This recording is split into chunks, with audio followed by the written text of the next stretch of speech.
Dear friends, आप सभी को मेरे इस यूट्यूब चैनल पर हार्दिक स्वागत है। प्यारे बच्चों, आज मैं आपको न्यूट्रिशन वैल्यू ऑफ न्यूट्रिएंट्स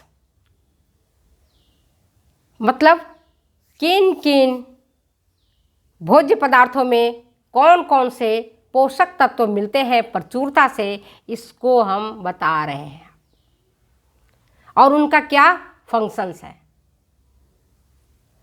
कौन से स्रोत है, भोज्य स्रोत कौन से हैं, किस भोजन में मिलेगा, क्या न्यूट्रिएंट्स मिलेगा, क्या पोषक तत्व मिलेगा और कौन सा उन पोषक तत्वों का महत्वपूर्ण कार्य है, इस पर ही आज हम चर्चा करेंगे। तो ये चीज़ें जो मैं आपको बता रही हूँ वह आपको बेसिक फूड्स, बेसिक न्यूट्रिशन के बारे में मैं आपको बता रही हूँ। आप खुद समझती हैं, जो बच्चे कॉम्पिटिटिव टेस्ट देने जाते हैं उनको भी वो भी कंफ्यूज हो जाते हैं। कंफ्यूज क्यों होते हैं? क्योंकि उनकी स्टडी पूरी अच्छी तरह से नहीं रहती है। कई बच्चे कहते हैं मैडम मिनिमम कितना उपहार का गिफ्ट मतलब कि राशि होना चाहिए। कई कई जगहों में अलग अलग है। जैसे आपके मिनिमम राशि तो आप 21 भी रख सकते हैं। मिनिमम राशि जैसे आपके स्टेट बैंक ऑफ इंडिया है वो 500 रखता है, मैक्सिमम ऑफ 50,000 रखता है। इसके बाद वो रखेगा तो क्या होगा, वो टैक्सेबल हो जाएगा, टैक्स पे करना पड़ता है। चलिए इन बातों को भी हम इस पर नहीं सम्मिलित करेंगे, उस प्रश्न का हम अलग से जवाब देते हैं। तो आज हम जो 6 पोषक तत्व हैं, सबको पता है 6 पोषक तत्व हैं, कौन कौन से हैं तो आपको सबको पता होगा।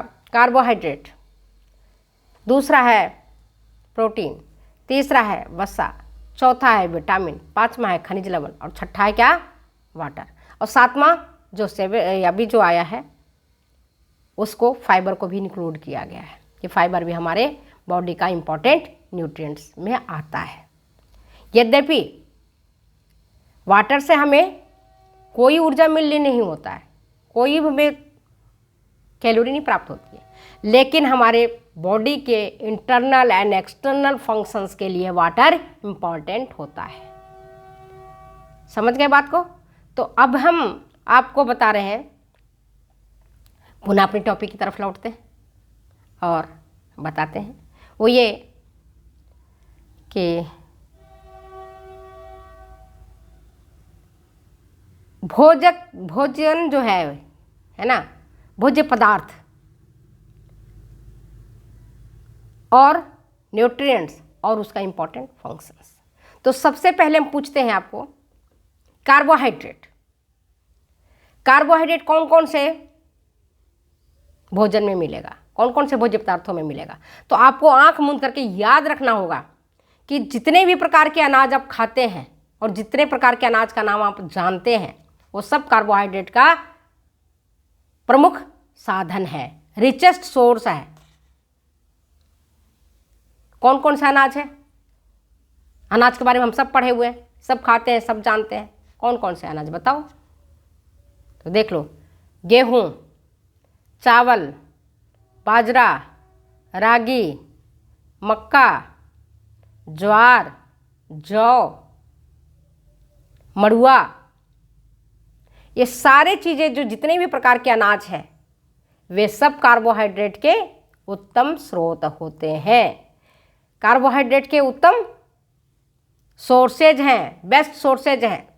और टीचर यही आपसे पूछता है जब आप पूड़ी परोसते हैं एग्जामिनेशन में, प्रैक्टिकल एग्जाम में आपने पूड़ी पका करके रखी है तो पूछते हैं या आपने मालपुआ बनाया, आपने पूड़ी बनाई है, या आपने नमकीन बनाया, आपने मठरी बनाई या कुछ भी बनाया जो गेहूं से, चावल से, ओट से, रागी से, बाजरा से रिलेटेड है, तो पूछते हैं कि इसमें कौन से पोषक तत्व मिलेंगे। तो सबसे पहले आपका उत्तर होगा कि ये रिच सोर्स ऑफ कार्बोहाइड्रेट है, इससे हमें ऊर्जा प्राप्त होती है।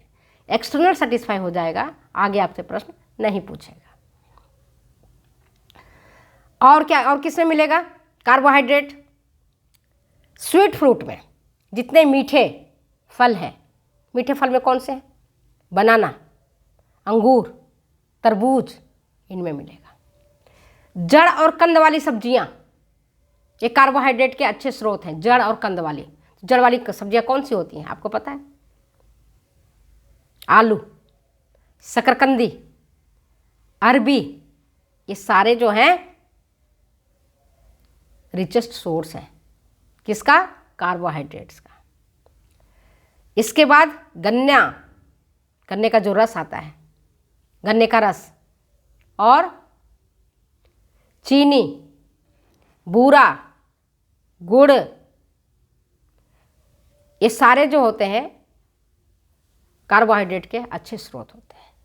फिर मिठाइयाँ, जो भी आप मिठाई खाते हो, चाहे जलेबी खा लो या आप बर्फ़ी खा लो, कलाकंद खा लो, किसी भी प्रकार की मिठाई है वह कार्बोहाइड्रेट का रिचेस्ट सोर्स होता है। चॉकलेट्स, केक्स, पेस्ट्रीज, ये सारे चीज़ जो हैं वो कार्बोहाइड्रेट के रिचेस्ट सोर्स हैं। तो आपको जब कभी भी पूछा जाए, अगर आपने आइसक्रीम परोसा है, सर्व किया है, या आपने कोई सॉफ्ट ड्रिंक्स सर्व किया है, उससे पूछेगा इसमें कौन से पोषक तत्व मिलेंगे, बच्चे कंफ्यूज हो जाते हैं। कंफ्यूज नहीं होना, क्या कहना में ये कार्बोहाइड्रेट के अच्छे स्रोत होते हैं। अब है कार्बोहाइड्रेट का क्या काम है, what is the function, basic चीज़ बता रही हूँ क्या काम करता है। तो सबसे पहले एनर्जी प्रोवाइड करेगा, ऊर्जा प्रदान करेगा, और ऊर्जा प्रदान करने से हमारे शरीर का ग्रोथ में वृद्धि होती है, हमारा बढ़वार होता है। बात समझ में आ गई? इसके बाद हम आगे चलते हैं प्रोटीन की तरफ। अब है कि प्रोटीन किन किन चीज़ों में मिलेगा, बताओ प्रोटीन किन में मिलेगा? तो हमें क्या याद करना पड़ेगा? जानवर, पशुजन्य भोज्य पदार्थ, जो भोजन हमें पशु से मिलता है, चाहे वो मांस के रूप में मिले, चाहे वो अंडा के रूप में मिले, चाहे वो दूध के रूप में मिले, ये प्रोटीन के अच्छे साधन होते हैं, उत्तम साधन होते हैं, उत्कृष्ट साधन होते हैं। प्रोटीन के उत्कृष्ट साधन कौन कौन से हैं तो आपको पता होना चाहिए।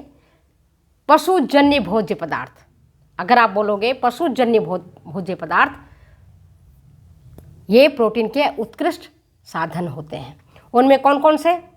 जैसे मिल्क एंड मिल्क प्रोडक्ट्स, दूध पशु से प्राप्त होता है, चाहे गाय से मिले, भैंस से मिले, ऊँटने से मिले, बकरी से मिले, किसी से भी मिले, दूध और दूध से बने प्रोडक्ट्स, चाहे दही हो, चाहे दूध की बनी मिठाइयाँ हो, इसमें प्रोटीन पर्याप्त मात्रा में, प्रचुर मात्रा में मिलता है। इसके बाद और क्या मिलेगा? पशु से और क्या प्राप्त होगा? अंडा मिलेगा।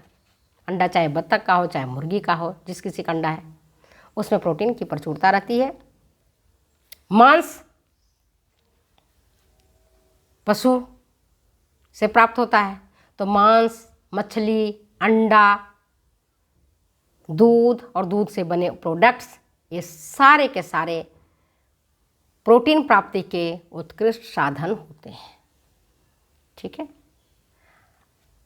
इसके बाद आते हैं हम दाल, फलियां, सोयाबीन, इनमें प्रोटीन की मध्यम प्रकार है, मध्यम कोटि का प्रोटीन इसमें मिलता है। और जो लोग निरामिष हैं, भारत में अधिकांश लोग निरामिष होते हैं, जो नहीं खा पाते हैं, ठीक है, मांस मछली नहीं खाते हैं, तो उनमें ये चीज़ें देखने को नहीं मिलती है। ठीक है, समझ गए बात को? सोयाबीन, बीन्स, जितनी प्रकार की फलियां होती हैं, ये सब प्रोटीन के साधन होते हैं। जो मांस से नहीं अपनी प्रोटीन की प्राप्ति कर सकते हैं, जिनके पास इतना पैसा नहीं होता है कि दूध और दही और दूध के माध्यम से प्राप्त करें प्रोटीन को, तो वो लोग अपने दाल से, फलियां से, और दाल कई प्रकार के, जितने भी प्रकार के आप दाल जानते हैं, दालों का नाम जानते हैं, उन सब में प्रोटीन अच्छी मात्रा में मिलता है। कौन कौन से देख लो आप। दाल में क्या मिलेगा? मसूर का दाल। दाल में क्या मिलेगा? मसूर का दाल, अरहर, चना, उड़द,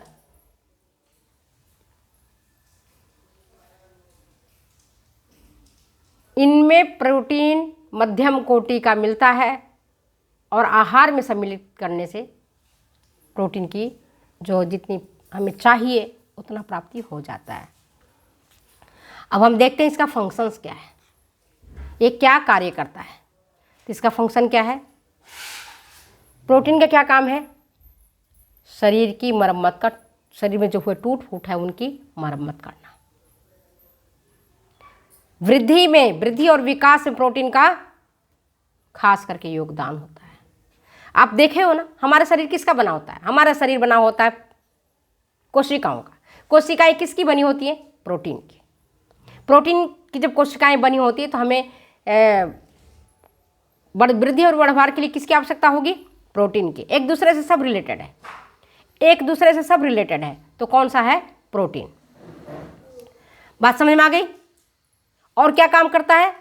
शरीर की टूट फूट की मरम्मत करता है, शरीर की वृद्धि और बढ़वार करता है, हार्मोन को बनाता है, जो जितने प्रकार के हार्मोन हमारे हैं, हमारी बॉडी में जो निकलते हैं उनका निर्माण करता है, एंजाइम्स का निर्माण करता है, एंटीबॉडीज का निर्माण करता है। एंटीबॉडीज हमारी बॉडी के लिए आवश्यक होता है। तो इनके निर्माण के लिए हमारे शरीर में प्रोटीन आवश्यक होता है। अब प्रोटीन मिलता किस में है, कौन कौन से भोज्य पदार्थों में मिलता है, तो आपको हमने बता दिया है।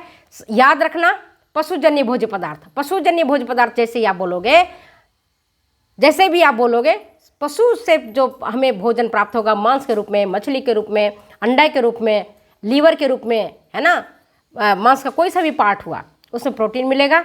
और इसके बाद दूध से बने प्रोडक्ट्स, दही, मिठाइयाँ, इन सभी में प्रोटीन की प्रचुरता रहती है। तो आज मैंने आपको कार्बोहाइड्रेट और प्रोटीन जो इम्पॉर्टेंट है एग्जामिनेशन पॉइंट ऑफ व्यू से, जो इम्पॉर्टेंट है practical examination point of view से, वाइवा के लिए, उसके बारे में मैंने आपको विस्तार से चर्चा किया है। तो अगर ये वीडियो आपको अच्छी लगती है तो प्लीज़ शेयर करें, कमेंट करें, सब्सक्राइब करें। फिर मिलते हैं हम अगले वीडियो में अगले बातों के साथ। तब तक दो इजाज़त। जाने के लिए वीडियो अच्छी लगती है तो प्लीज़ शेयर करें, कमेंट करें, सब्सक्राइब करें। Okay, bye.